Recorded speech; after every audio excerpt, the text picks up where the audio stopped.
Le projet-sens des natifs lions ascendant poisson. Donné par le livre d'Anne-Marie Peloux, Gérard Attias, 18 mois avant, au fil du zodiaque, le référentiel de naissance dans l'histoire familiale.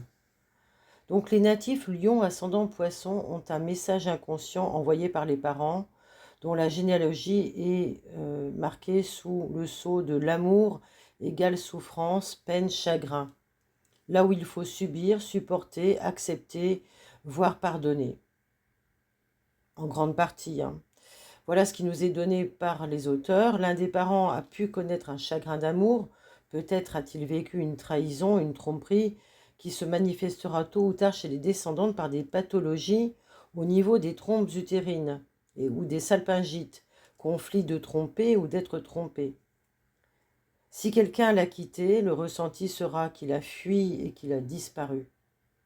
L'un des parents a pu connaître également un adultère ou encore un amour secret, caché, avec la peur d'être vu. C'est un phrasé qui programmera donc des pathologies du nerf optique. Un enfant a-t-il posé un grave problème, une maladie grave, un handicap ou un décès? L'enfant est vu comme une épreuve ici dans ce paradigme et pourra déterminer une possible stérilité chez le natif porteur de ce programme. Si l'amour plonge dans la souffrance, la tentation sera grande de vouloir s'anesthésier pour ne plus sentir. Peut-être qu'un membre du clan deviendra d'ailleurs anesthésiste ou aura affaire à des problèmes d'anesthésiant, d'alcool, de drogue. Quel est celui qui absorbe plus que de raison des antidépresseurs, des barbituriques ou autres médicaments? Il y a là un transposé assez négatif.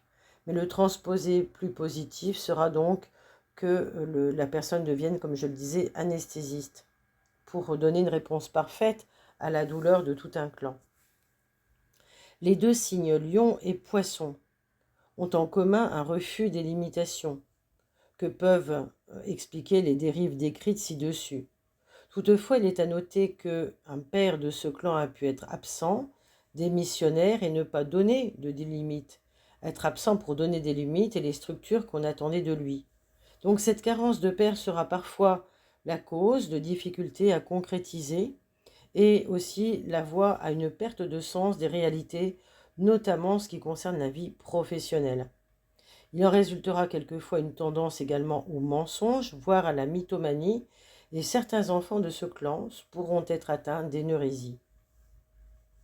On a vu, nous disent les auteurs, que dans ce clan, l'amour était d'une manière générale source d'affliction. Mais la symbolique ne s'arrête pas là, il s'agira de chercher celui qui a vécu le sacrifice, ressenti biologisé par des pathologies du sacrum. Qui a sacrifié sa vie pour s'occuper d'un handicapé, d'un infirme, d'un grand malade?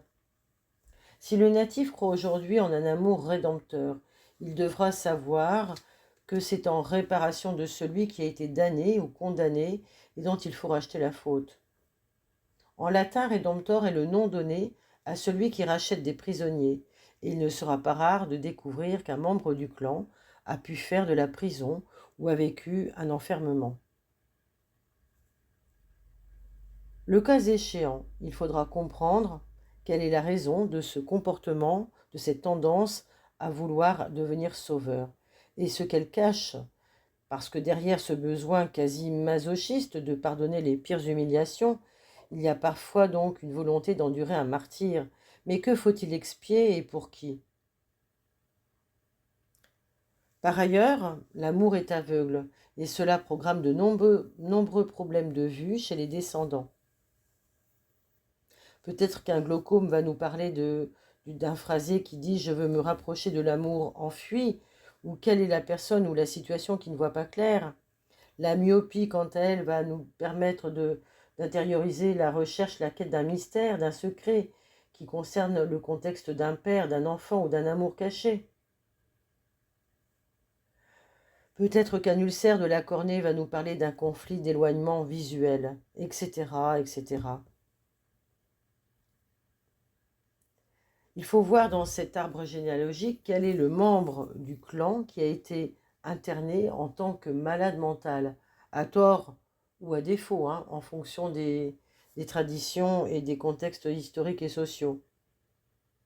qui a donc pu reprogrammer par la suite, j'ai peur de devenir fou, qui sera la mémoire familiale porteuse éventuellement d'une méningite. Au nom de la religion maintenant, il est possible que ce clan ait intégré que l'amour était égal au péché. Il faut donc s'attendre à être puni d'aimer, que ce soit par des histoires affectives difficiles ou des problématiques sexuelles ou concernant la difficulté d'arriver au plaisir. Ce clan garde une réelle mémoire d'exil qui sera vécue inconsciemment comme une condamnation ou un bannissement chez les descendants.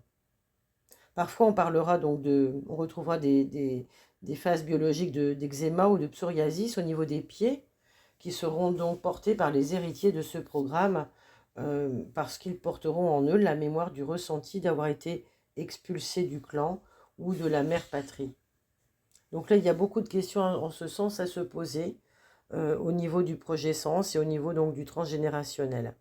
Si vous souhaitez aller plus loin avec le thème astral qui est le vôtre et travailler ensemble avec moi donc les mémoires cellulaires de votre thème, n'hésitez pas à me contacter. Vous avez les coordonnées en dessous de ce podcast.